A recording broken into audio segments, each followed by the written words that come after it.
A vista de pájaro, en el mapa de la comarca Cuencas Mineras llaman la atención los pliegues tectónicos del Parque Geológico de Aliaga.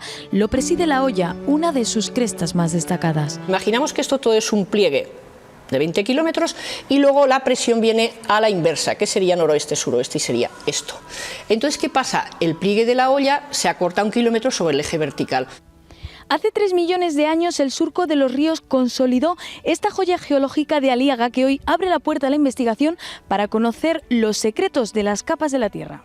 Esta singularidad ha sido reconocida por el Congreso Geológico Internacional como uno de los lugares de referencia de la geología mundial. Es un reconocimiento también sobre toda la labor que llevamos desde 1993, cuando se creó el Parque Geológico. Un reconocimiento que también llega al macizo de Monte Perdido, en Huesca, con más de 3.300 metros de altura. Gracias a sus estructuras tectónicas descubrimos la construcción del Pirineo, un lugar excepcional para la observación geológica. No necesitamos imaginarnos cómo es la montaña por dentro, sino que la intensa erosión que ha sufrido este macizo a lo largo del tiempo nos ha desnudado el aspecto interno de la montaña, con lo cual podemos estudiar y podemos disfrutar de una manera muy sencilla cómo es Monte Perdido por dentro.